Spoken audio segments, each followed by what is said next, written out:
Hello friend, આ એક યુપીપીસીએસની 2021માં પૂછાયેલી case study છે. બરાબર છે. સૌથી પહેલાં આપણે આ કેસ સ્ટડીને સમજીએ, વાંચીએ. Ramamurthy is a government servant. Ramamurthy કોણ છે? એક ગવર્મેન્ટ સર્વન્ટ છે. રામમૂર્તિ નામના એક વ્યક્તિ છે, એ ગવર્મેન્ટ સર્વન્ટ એટલે કે સરકારી નોકર છે. બરાબર છે.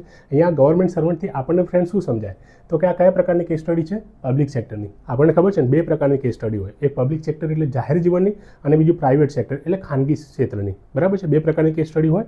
કારણ કે આ રીતે આપણે ડિફરન્શિએટ કરીએ ને તો ખબર પડે કે પબ્લિક સર્વન્ટ તરીકે તમારા પબ્લિક સેક્ટરની જો કેસ સ્ટડી હોય ને તો તમારી અંદર કયા પ્રકારના વેલ્યુઝ, કયા પ્રકારના મૂલ્યો હોવા જોઈએ, અને પ્રાઇવેટ સેક્ટરની અંદર કયા પ્રકારના મૂલ્યો હોવા જોઈએ. બરાબર છે.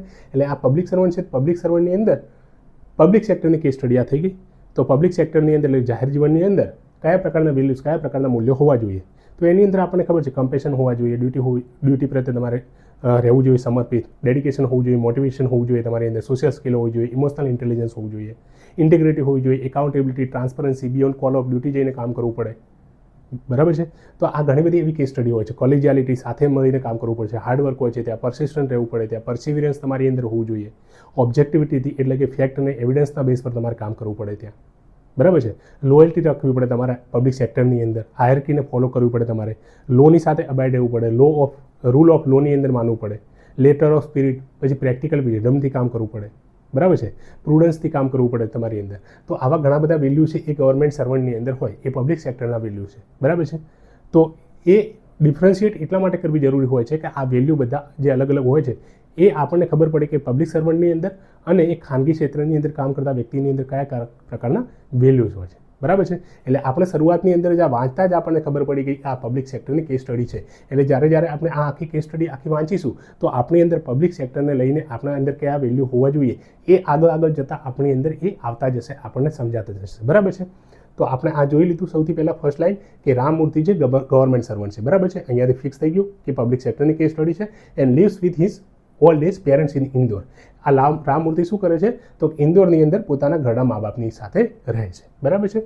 હવે સાથે સાથે આપણે અહીંયા સ્ટેક હોલ્ડર એટલે કે હિતધારક છે એ પણ અહીંયા આઈડેન્ટિફાય કરતા જઈશું. તો કોણ છે? સૌથી પહેલાં તો રામમૂર્તિ છે. પછી કોણ છે?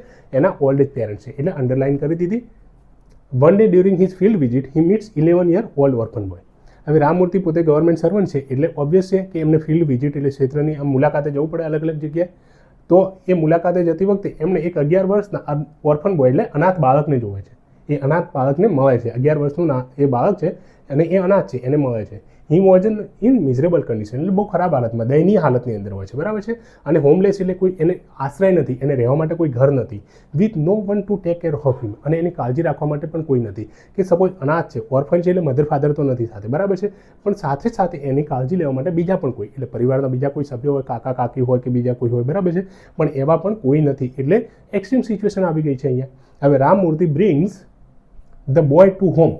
આ બાળકને રામમૂર્તિ શું કરે છે તો કે પોતાના ઘરે લઈ આવે છે. બરાબર છે. પોતાના ઘરે લઈ આવે છે. અહીંયા આપણે આ સ્ટેક હોલ્ડર ત્રીજું કોણ થઈ ગયું? ઓર્ફન બોય, અનાથ બાળક છે, એ પણ અહીંયા થઈ ગયું. બરાબર છે. હવે આ બાળકને રામમૂર્તિ પોતાના ઘરે લઈ આવે છે અને propose him that if he tax care of his aged parents, અને એમને ઓફર કરે છે, પ્રપોઝલ આપે છે. બરાબર છે. પ્રપોઝલ શું આપે છે કે જો એ એના ઘરના મા બાપની સેવા કરશે, કાળજી રાખશે, તો he will give him daily veg according to his needs. એટલે રામમૂર્તિ શું કરશે? એને ડેલી વેજ એટલે દરરોજનું મહેનતાણું આપશે એકોર્ડિંગ ટુ હિઝ નીડ્સ. એ જે આ બાળકની જે જરૂરિયાત હશે એ જરૂરિયાત પ્રમાણે એને શું આપશે કે ડેલી વેજ આપશે. And will arrange for his education too. અને એજ્યુકેશન એટલે એને સ્કૂલની અંદર એનું ફોર્મ પણ ભરી લે છે, એટલે એ દરરોજ ભણવા માટે પણ જઈ શકે. ઇવોલ્યુટ રામમૂર્તિસ કન્ડક્ટ ફ્રોમ એથિકલ પર્સપેક્ટિવ. તો આ જે રામમૂર્તિએ જે કર્યું, બાળકને પોતાના ઘરે લઈને આવ્યો અને એને પ્રપોઝલ આપ્યું કે પોતાના ઘરના મા બાપની સેવા કરે, તો એને દરરોજ વેજ પણ આપશે અને એના એજ્યુકેશનની પણ એ બધી જ કાળજી લઈ લેશે. તો આ પ્રકારનું જે એનું કન્ડક્ટ છે એટલે આચરણ છે એને એથિકલ પર્સપેક્ટિવ એટલે નૈતિકતાની દ્રષ્ટિએ આપણે ઇવોલ્યુટ કરવાનું છે.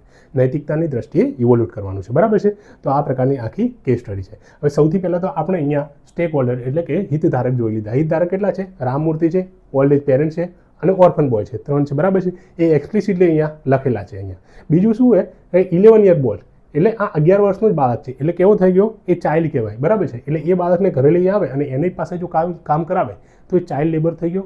તો ચાઇલ્ડ લેબર માટે ચાઇલ્ડ લેબર એના જે એજન્સીસ હોય, જે ચાઇલ્ડ લેબર પાછળ જોતી હોય, તો એ એજન્સી પણ આવી ગઈ. એટલે આપણે શું લખાય કે ચોથું અહીંયા આપણે લખવું હોય ને સ્ટેક હોલ્ડર તરીકે, તો લો એન્ફોર્સમેન્ટ એજન્સી આપણે અહીંયા ફ્રેન્ડ લખી શકાય છે. બરાબર છે. હવે આપણે અહીંયા જોવા જઈએ એથિકલ પર્સપેક્ટિવથી તો આ રામમૂર્તિનું કન્ડક્ટ કેવું છે? તો આપણે બધા જ બધા જ આપણે વિચારીએ, આપણા બધાની અંદર આવે કે રામમૂર્તિ તો બહુ માણસ સારો છે, સારો માણસ છે યાર, કે સારો પબ્લિક સર્વન્ટ છે. પોતે આવું કોણ કરે કે બાળકને, નાના બાળકને ઘરે લઈ આવે, એને કે કાળજી લેશે તો એની પોતાની પણ ધ્યાન રાખશે, કે એટલે કે એની ડેલી વેજ પણ આપશે, એને ખાવા પીવાનું પણ આપશે, અને સાથે સાથે એનું એજ્યુકેશનની ભણાવે કોણ નાના બાળકને? હવે કે એ ઘરનું કામ કરાવશે પણ ભણાવવાનું કોણ કરશે? પણ આ તો ભણાવે છે, એટલે કે બહુ ભગવાનનો માણસ છે એવું આપણે કહેતા હોઈએ, બરાબર છે. આ તો બહુ ભગવાનનો માણસ છે, બહુ સારો માણસ છે.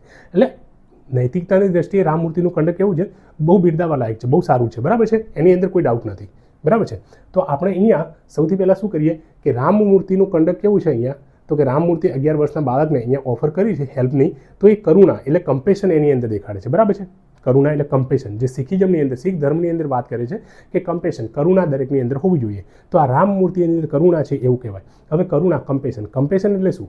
તો અહીંયા ફ્રેન્ડ બે શબ્દ છે, એક તો એમ્પેથી છે અને કમ્પેશન છે. એમ્પેથી એટલે સહાનુભૂતિ. તો સહાનુભૂતિ શું હોય કે સામેવાળો વ્યક્તિ કોઈ તકલીફની અંદર હોય ને, તો આપણે એની પરિસ્થિતિની અંદર જઈ અને આપણે ચેક કરવાનું કે આપણે કદાચ એ પરિસ્થિતિમાં હોત તો આપણે કેવી તકલીફ થાત, બરાબર છે. તો એને કહેવાય છે એમ્પેથી, સહાનુભૂતિ કહેવાય છે, કે પેલાના મોજાની અંદર આપણું પગ નાખી અને આપણે એ પરિસ્થિતિને જોવાની, એને એમ્પેથી કહેવાય, બરાબર છે. એટલે સહાનુભૂતિ. અને કમ્પેશન, કમ્પેશન એટલે શું? સામેવાળાની પરિસ્થિતિને જોઈ અને સામેવાળાને એ તકલીફમાંથી બહાર લાવવાની કોશિશ કરવાની, તો એને કહેવાય છે કમ્પેશન એટલે કરુણા. તો અહીંયા રામમૂર્તિ શું કરે છે? આ બાળક જે અનાથ છે, એને કોઈ રહેવા માટે ઘર નથી, ખરાબ પરિસ્થિતિની અંદર છે, તો એને એ પરિસ્થિતિમાંથી બહાર લાવવાની કોશિશ કરે છે અહીંયા પોતાના ઘરે લાવીને અને એને એજ્યુકેશન આપીને, બરાબર છે. એટલે કમ્પેશન અહીંયા જોવા મળ્યું, બરાબર છે. તો એ આ આપણે કેસ સ્ટડી વાંચીએ ને એમાં જ આપણને સાથે સાથે ધ્યાનમાં આવી જાય કે આ રામમૂર્તિ એને ડેલી વેજ આપશે અને એને એજ્યુકેશન આપશે, એટલે એ બહુ સારો માણસ છે. અહીંયા એ કમ્પેશન કરી રહ્યો છે, અહીંયા એમ્પેથી જોવા મળે છે. અલ્ટ્રુઇઝમ એટલે પરોપકાર અને સેલ્ફલેસનેસથી કામ કરે છે. અહીંયા આ માણસ બદલાની અંદર કંઈ જ નહીં, ખાલી પોતાના ઘરના મા બાપની સેવા થાય બસ એટલું જ ઈચ્છે છે. બાકી એના બદલાની અંદર એને ડેલી એને વેજ પણ આપશે અને સાથે સાથે એને એજ્યુકેશન પણ આપશે, બરાબર છે. એટલે અલ્ટ્રુઇઝમ એટલે પરોપકારની ભાવના અહીંયા એની અંદર છે, એ માણસની અંદર એવું અહીંયા થાય. સાથે સાથે અહીંયા સેલ્ફલેસનેસ, બરાબર છે. નોલન પ્રિન્સિપલની અંદર જુઓ તમે, નોલનની અંદર શું કહે છે? પબ્લિક સર્વન્ટની અંદર કયા વેલ્યુ જોવા જોઈએ? તો સુહેલવાળા એસ એટલે સેલ્ફલેસનેસ, ઓનેસ્ટી, ઇન્ટિગ્રિટી, ઓપનનેસ, ઓબ્જેક્ટિવિટી, એ બધાની વાત કરે છે. અને લીડરશિપ, તો અહીંયા રામમૂર્તિ સાચો લીડર છે એ પણ ફિક્સ થાય અહીંયા, કે લીડ ફ્રોમ ધ ફ્રન્ટ, એ બીજા માટે એક્ઝામ્પલ બને છે, આગળ આવીને પોતે હેલ્પ કરવાની કોશિશ કરે છે અહીંયા, બરાબર છે. અને એ સેલ્ફલેસનેસ એટલે નિસ્વાર્થ ભાવે અહીંયા સેવા કરે છે, બરાબર છે. નિસ્વાર્થ ભાવે અહીંયા કામ કરે છે. એટલે સેલ્ફલેસ એટલે રામમૂર્તિનું કંડક્ટ એ રીતે એથિકલ પર્સપેક્ટિવમાં જોવા જઈએ તો પરોપકાર અને સેલ્ફલેસનેસ વાળું જોવા મળે છે. હ્યુમેનિટેરિયન ડ્યુટી, આ માનવીય ફરજ પોતે સમજે છે. રામમૂર્તિ શું સમજે છે કે બીજાની અહીંયા કાળજી લેવી, આ અનાથ બાળક છે એનું કોઈ નથી, બરાબર છે. આ કદાચ એને હું ઘરે નહીં લઈ જાઉં અને બીજું કોઈ કાળજી લેવા માટે નથી, તો કદાચ હ્યુમન ટ્રાફિકિંગવાળા હોય એના હાથ પગ તોડી અને એને કોઈ જગ્યાએ ભીખ માંગવા માટે બેસાડી દેશે, બરાબર છે. એટલે એવી વસ્તુ થઈ શકે, બરાબર છે. તો એના માટે કરીને આ માણસે હ્યુમેનિટેરિયન માનવીયતા અહીંયા દેખાડી, પોતે માનવી તરીકે પોતાની વેલ્યુ સમજો, એની સોશિયલ રિસ્પોન્સિબિલિટી શું છે એ સોશિયલ રિસ્પોન્સિબિલિટી સારી રીતે સમજો.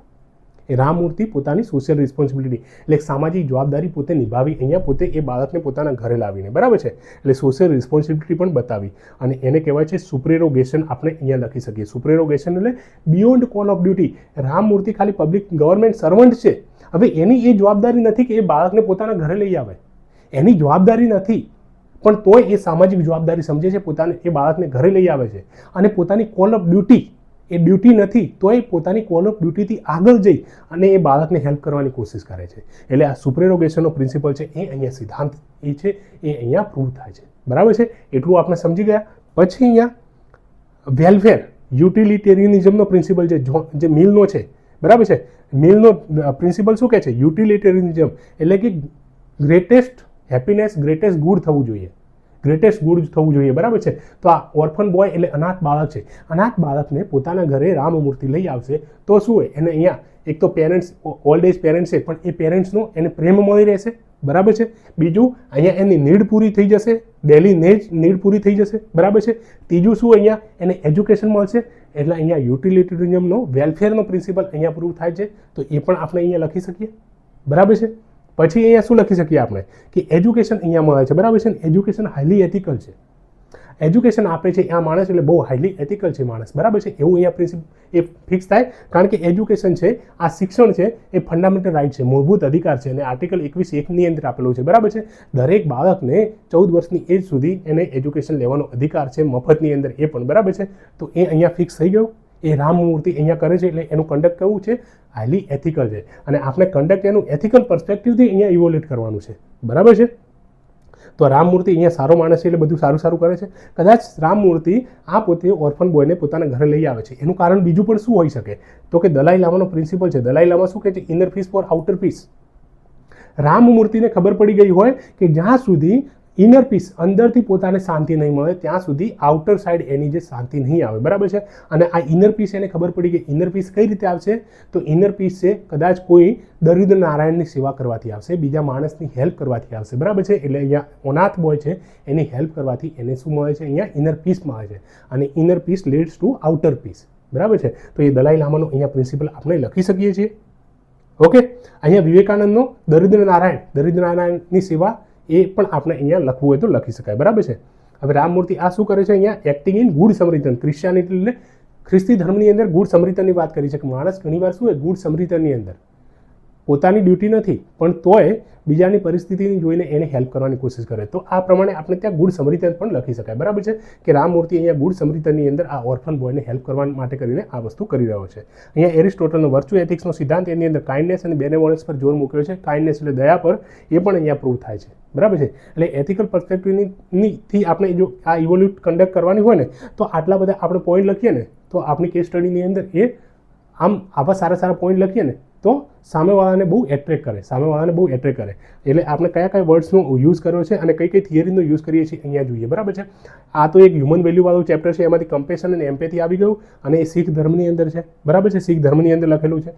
પછી અલ્ટ્રુઇઝમ અથવા સેલ્ફલેસનેસ, બરાબર છે, એ પણ આ હ્યુમનની વેલ્યુ હોવી જોઈએ, બરાબર છે. હ્યુમનની અંદર વેલ્યુ હોવી જોઈએ. અલ્ટ્રુઇઝમ એટલે પરોપકાર, સેલ્ફલેસનેસ એટલે જે સેલ્ફલેસનેસ એટલે નિસ્વાર્થતા, બરાબર છે. તો એ પણ હ્યુમન વેલ્યુમાંથી આપણે અહીંયા એ લખ્યું. પછી હ્યુમેનિટેરિયન ડ્યુટી આપણે ડિયોન્ટોલોજી એથિક્સ પણ શું કહે છે? રાઇટ ઇન્ટેન્શન હોવો જોઈએ તમારો, બરાબર છે. તમારી ડ્યુટી હોવી જોઈએ, બરાબર છે. તો ડિયોન્ટોલોજીનો પ્રિન્સિપલ પણ અહીંયા એ એથિક્સવાળું પહેલું ચેપ્ટર છે એમાંથી ફિક્સ થાય છે. પછી વેલફેર, આ યુટિલિટેરિયનિઝમનો પ્રિન્સિપલ છે મિલનો, એ પણ અહીંયા જે મિલે આ થિયરી આપી છે, બરાબર છે. તો આ થિંકરમાંથી આપણે એક એમનો એક્ઝામ્પલ લખી દીધું અહીંયા. પછી સોશિયલ રિસ્પોન્સિબિલિટી, સુપરેરોગેશન, એ પણ એક પબ્લિક સર્વન્ટની વેલ્યુ છે, એ આપણે અહીંયા લખી. એજ્યુકેશન આપે છે જે હાઈલી એથિકલ છે, બરાબર છે. તો એજ્યુકેશન આપણે લોમાંથી લાવી દીધા, અહીંયા ફંડામેન્ટલ રાઇટમાંથી અહીંયા લાવી દીધા, બરાબર છે. પછી દલાઈ લામા આપણે જે ભારતીય અને બીજા બહારના જે અમુક જે થિંકર અથવા સ્પિરિચ્યુઅલ ગુરુ થઈ ગયા એમનું એક્ઝામ્પલ આપણે અહીંયા આપી દીધું, બરાબર છે. દલાઈ લામાનો inner peace for outer peace. પછી એક્ટિંગ ઇન ગુડ સમરિતન, તો આપણે ક્રિશ્ચિયાનિટીનો આ થિયરી આપી છે. વર્ચ્યુ એથિક્સ એરિસ્ટોટલ આપણે થિંકરને અહીંયા કોટ કર્યા છે, બરાબર છે. એટલે અલગ અલગ આપણે થિયરી, અલગ હ્યુમન વેલ્યુના અમુક પર્સપેક્ટિવ, પબ્લિક સર્વન્ટના અમુક પર્સપેક્ટિવ અને અમુક થિંકરને કોટ કરી અને આપણે આ રીતે આપણે એમના કન્ડક્ટને ઇવોલ્યુટ કરી શકાય, બરાબર છે. તો આવી થિયરી આપણે કોઈ પણ કેસ સ્ટડીની અંદર યુઝ કરવાની. હવે અહીંયા આ રામમૂર્તિએ આ બધું કર્યું તો ખરા, બધું સારું લાગે છે, બરાબર છે. પણ અહીંયા એક મેઇન પ્રોબ્લેમ છે. અહીંયા શું પ્રોબ્લેમ છે? તો કે આ બાળક છે ને 14 વર્ષ કરતાં નાનું છે, બરાબર છે. એટલે ચાઇલ્ડ લેબરમાં આવે, બરાબર છે. બીજું શું હોય કે રામમૂર્તિ છે ને અલ્ટ્રુઇઝમ આપણને પરોપકાર તો લાગે છે, બરાબર છે. પણ અહીંયા જોવા જઈએ ને તો એ એના ઘરડા મા બાપની સેવા માટે અહીંયા લઈ આવે છે, બરાબર છે. ઘરડા મા બાપની સેવા માટે લઈ આવે છે. એટલે હવે અહીંયા દેખવું પડે કે એ એનું એક્સપ્લોઇટેશન તો નહીં કરતા ને. રામમૂર્તિ અહીંયા એક્સપ્લોઇટેશન તો નહીં કરી રહ્યા ને ઘરડા મા બાપનું, કે ખાલી પ્રાઇમરી પર્પઝ એવો તો નથી ને કે રામમૂર્તિ આપણે જે મોટું આપણે આમ જોઈએ છે કે આ બાળકને હેલ્પ કરવા માટે લઈ આવે છે, પણ ઉલટા એવું નહીં થતું ને કે પોતાના મા બાપની જ ખાલી પ્રાઇમરી પર્પઝ જ એ છે કે એમના મા બાપ જે ઘરના મા બાપ છે એમની સેવા કરાયા કરે આખો દિવસ, બરાબર છે.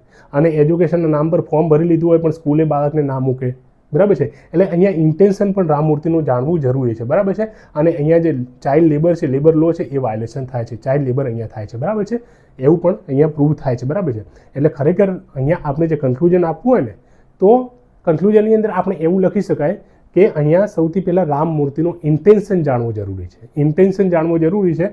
આમ કે દેખીતી રીતે લાગે છે કે રામમૂર્તિ કહેવાય છે બહુ કમ્પેશનવાળા, બહુ એથિકલ પર્સન છે, પણ અહીંયા રામમૂર્તિનો ઇન્ટેન્શન જાણવો જરૂરી છે. કેમ ઇન્ટેન્શન અહીંયા એમનું જાણવું જરૂરી છે?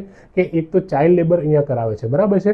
અને ભવિષ્યની અંદર પ્રાઇમરી પર્પઝ જ એમનો એ હોય કે પોતાના ઘરના મા બાપની સેવા કરાવી. અને અહીંયા લખ્યું છે કે એકોર્ડિંગ ટુ હિઝ નીડ્સ પ્રમાણે ડેલી વેજ આપશે. એટલે નીડ બાળકને બહુ ઓછી હોય તો એવું ના થાય કે કામ કરે માણસ 200 રૂપિયાનું પણ આપે અને 50 રૂપિયા, એવું ના થાય, બરાબર છે.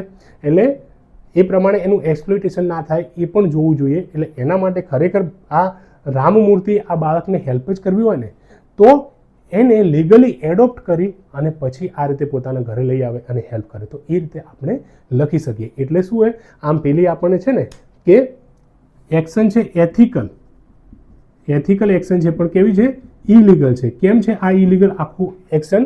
કારણ કે એ ચાઇલ્ડ લેબર અહીંયા થાય છે, બરાબર છે. એટલે એથિકલ તો છે, નૈતિક છે, પણ કાયદાના વિરોધમાં છે. એટલે આપણે એક્શનને એથિકલ અને લીગલ બંને કરવા માટે, લીગલ પ્લસ એથિકલ, બરાબર છે. તો આ હોલિસ્ટિક એક સારી એક્શન થઈ ગઈ, બરાબર છે, સારી એક્શન થઈ ગઈ. અને એવી કરવા માટે શું કરવું પડે કે રામમૂર્તિએ એને એ બાળકને એડોપ્ટ કરવું જોઈએ લીગલી, એના ગાર્ડિયન તરીકે એને બનવું જોઈએ. અને તો શું થાય કે ભવિષ્યની અંદર બાળકના જે રાઇટ્સ છે, એના અધિકારો છે, અધિકારોનું હનન નહીં થાય, એ બાળકનું એક્સપ્લોઇટેશન નહીં થાય, બરાબર છે. તો એ રીતે આપણે કેસ સ્ટડીને લાસ્ટમાં પૂરી કરી શકીએ છીએ, બરાબર છે. આઈ ટ્રાઈડ માય બેસ્ટ, બરાબર છે. તમે સમજો અને સારી રીતે એક્ઝામમાં લખો. સાથે સાથે બીજી અનેક કેસ સ્ટડીને પ્રેક્ટિસ પણ અત્યારે તો કરતા રહો. Thank you.